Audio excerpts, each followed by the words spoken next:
Hey everyone, and welcome back to the channel. Today, I want to talk about something incredibly powerful, something that can shape your entire life, your relationships, and even your destiny. I'm talking about your attitude. Think about it. No matter what you're facing, a tough day at work, a conflict at home, a personal struggle, or just one of those days where nothing seems to go right, to have a choice.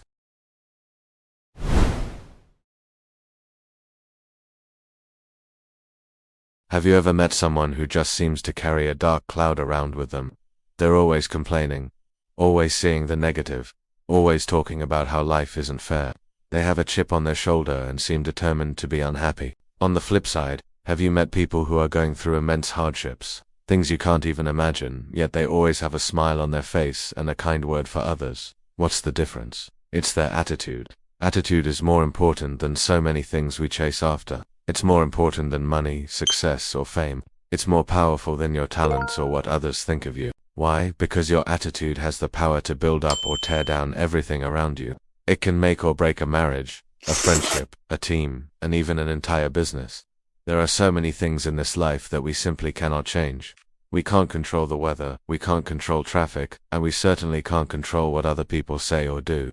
But there is one thing you have absolute control over, and that is you. You can change how you respond to everything life throws at you. So, what exactly is a positive attitude? The dictionary defines it as a state of mind that allows you to envision and expect good things. This doesn't mean you ignore reality or pretend problems don't exist. That's not optimism. That's denial. A truly positive attitude is about staying hopeful and optimistic, even in the middle of a storm. It's about having faith that something good can come from every difficult situation. As a person of faith, I believe this is only possible through a relationship with God.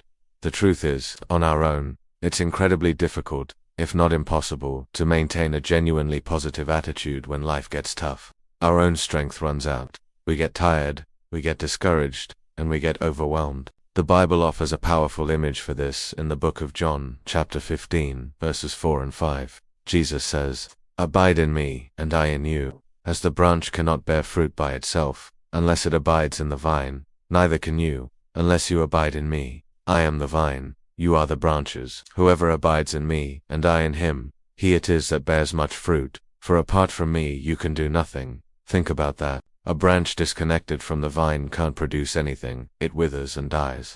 But when it's connected, it receives all the life and nutrients it needs to grow and bear fruit. In the same way, when we are connected to God, we draw strength, peace, and hope from him. This connection is what allows us to produce the fruit of a positive, life-giving attitude, even when our circumstances are far from perfect. It reminds us that God is bigger than any problem we could ever face. So, how do we put this into practice? The Bible gives us some very clear and practical advice. Philippians chapter 2 verse 14 says, "Do all things without grumbling or questioning." Wow, that's a challenge, isn't it? Imagine a day without a single complaint. No grumbling about the traffic. No questioning why your boss gave you that extra task. No complaining about the long line at the store. It's a high standard, but it's a goal worth striving for because it completely reframes our perspective. It shifts our focus from what's wrong to what we can be grateful for. And what about when we deal with difficult people? When someone comes at you with sarcasm, criticism, or just a plain bad attitude, what's your first instinct? For most of us, it's to fire back, to defend ourselves, to match their energy. But God calls us to a higher standard. Proverbs chapter 15 verse 1 says, "A soft answer turns away wrath, but a harsh word stirs up anger." Think about the power in that. When you choose to respond with gentleness instead of anger, you don't just avoid making the situation worse, you have the power to completely diffuse it. You have the power to bring peace into a moment of conflict. A soft answer isn't a sign of weakness, it's a sign of incredible strength and self-control. It's choosing peace over being right. It's choosing to reflect God's character instead of our own frustration. There's a saying I love, use your smile to change the world, but don't let the world change your smile. Your joy, your peace, your positive outlook, these are precious gifts. Don't let someone else's negativity steal them from you. Instead, let your light shine. Let your positivity be a force for good that impacts everyone you meet. And this brings me to my final point. Attitudes are contagious. Think about that for a second. When you walk into a room, what do you bring with you? Do you bring energy, hope, and encouragement? Or do you bring negativity, complaint, and gloom?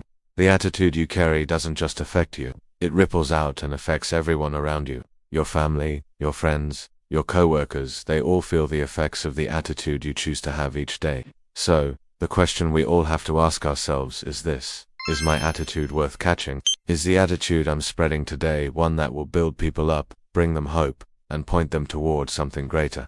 Or is it one that will tear them down and leave them feeling discouraged? Choosing a positive attitude is a daily decision.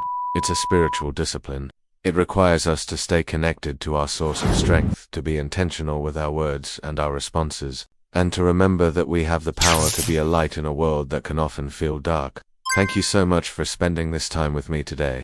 I hope this gives you some encouragement and something to think about this week. If this message resonated with you, please give this video a thumbs up and consider subscribing for more content like this. I'd love to hear your thoughts in the comments below. How do you work on maintaining a positive attitude? Let's continue the conversation down there. Until next time, take care and God bless.